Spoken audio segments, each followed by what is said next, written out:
Chapitre 14. Une blague de mauvais goût.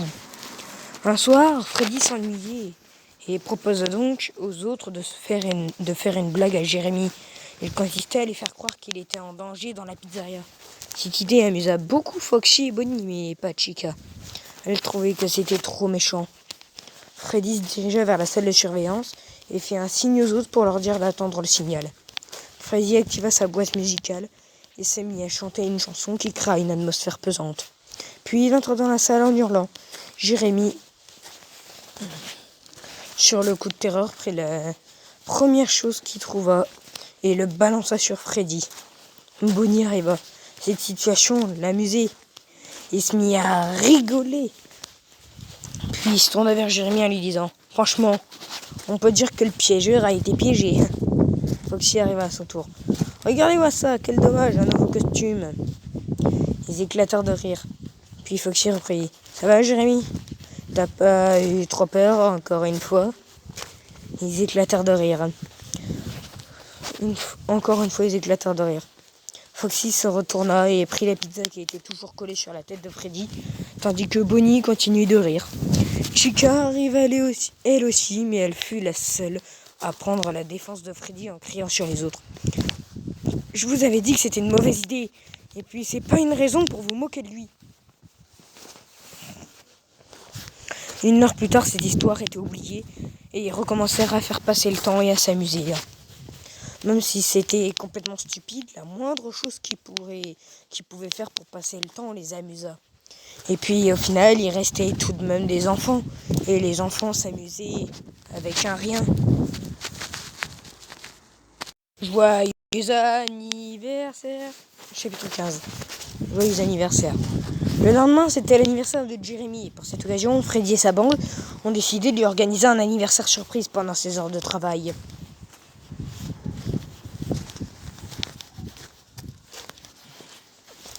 Là, je crois que c'est...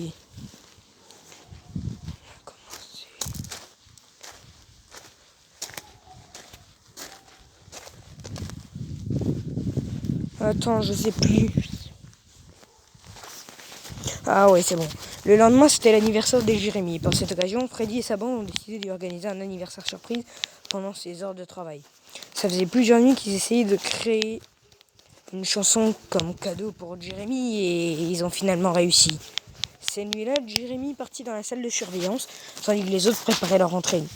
Il était 2h du matin quand Jérémy entendit une musique qui venait de l'extérieur de la salle. Freddy entrant dans la salle accompagnait les autres. Freddy se mit à chanter.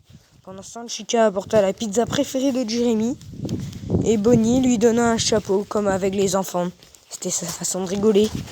Quand Freddy eut fini sa chanson, ils étaient tous partis dans la salle principale pour que Jérémy puisse manger sa pizza. Ils se mirent tous à discuter de tout et de rien quand tout à coup Bonnie dit « Vous savez, on passe notre temps à distribuer des pizzas et pourtant je sais même pas quel goût ça a. » Ça fit rire Foxy et Freddy, mais Chica pensait à la même chose. Cette situation gêna Jérémy, qui était le seul présent à pouvoir manger. Il finit et dit en rigolant.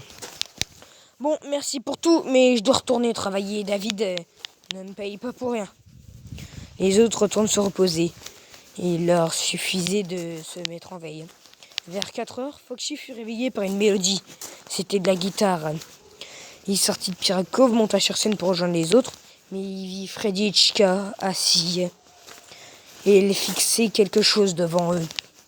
Foxy s'assit avec eux et vit ce qu'il observait. C'était Bonnie qui jouait de la guitare. Il n'y avait aucun bruit à part celui que faisait la guitare. Ce silence dura 5 minutes, le temps de la musique. Quand il eut fini, Freddy lui demanda où il avait appris à jouer comme ça. Et Bonnie répondit juste « Quand j'étais petit, mes parents m'entraînaient à jouer de la guitare. Voilà ce qui me reste de mon enfance. » Personne ne dit plus rien, mais Chica se lève et partit rejoindre Bonnie. Il regarda Chica qui s'était assis à côté de lui, puis il l'embrassa. Foxy fit signe à Freddy qu'il valait mieux qu'ils partent. Et c'est ce qu'ils firent. Ils étaient partis et avaient laissé Chica et Bonnie entre eux.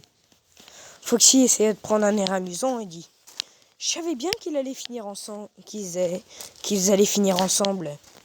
Mais Freddy prit un air un peu plus sérieux et répondit Ouais, mais c'est malsain, on est censé être mort, et puis nous sommes des machines maintenant. 16. Le cauchemar continue. Le 5 novembre 2014, ce fut le jour où Foxy ne put plus résister à Golden Freddy. Il ne se sentait pas bien, donc il partit se reposer dans Pirate Cove en pleine journée. Et c'est là que Golden Freddy refit son apparition dans ses rêves. Encore une fois, Foxy essuyait de lui résister, mais il était de plus en plus présent et manipulateur. Foxy lui cria « Mais qui es-tu et tu veux quoi ?» Golden Freddy répondit « Qui suis-je » Demande-toi d'abord qui es-tu, et puis ce que je veux. Je veux que tu m'écoutes et que tu décides enfin à faire ce pourquoi on a tous travaillé. Et surtout ce pourquoi tu es ici. Foxy n'en pouvait plus. Laisse-moi tranquille, j'ai rien à voir avec toi. Golden Freddy lui dit calmement. Dommage. Si tu ne veux pas m'écouter et m'obéir, je vais t'y obliger. Foxy se réveilla, son regard était noir et vide. Il se leva et sortit de Pirate Cove quand un enfant vint lui parler. L'enfant ne lui disait rien de méchant, mais pourtant Foxy lui enfonça son crochet dans le ventre. Comme pendant la morsure, c'était à nouveau la panique dans la pizzeria et les parents de l'enfant se mirent à hurler. Mais David les retenut parce qu'il savait que Foxy n'était pas dans son état normal. L'enfant tomba sur le sol. Il n'était pas mort, mais Foxy s'accroupit et acheva l'enfant d'un coup de crochet dans la gorge. Un employé de la pizzeria avait appelé la police, mais elle n'était toujours pas là. Bonnie et Chica supplient Foxy d'arrêter, mais il agissait comme s'il n'avait rien entendu. C'est Freddy qui prit l'initiative d'attraper Foxy pour empêcher de faire du mal à d'autres personnes. Mais clairement, Freddy ne pouvait rien contre Foxy. Foxy était programmé pour animer des spectacles, des combats de pirates, et en plus il avait un endosquelette différent des autres. Le chien était fait pour pouvoir courir vite pour son jeu, la chasse au trésor de Foxy. Foxy attrapa Freddy et le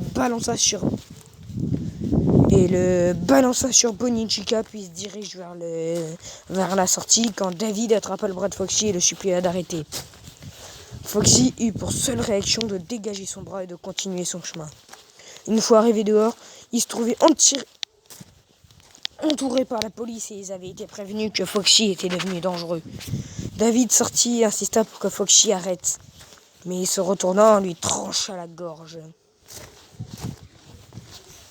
Ensuite, il le prit dans ses bras comme pour faire un bouclier humain, mais il se dirigea vers l'ambulance qui venait d'arriver et y jeta le corps. Personne ne sut quoi faire à ce moment-là, mais Foxy s'est mis à courir et il partit se cacher dans les ruelles alentours. Il courait si vite que personne ne put le suivre, et il avait tout simplement disparu. Allez, ciao tout le monde!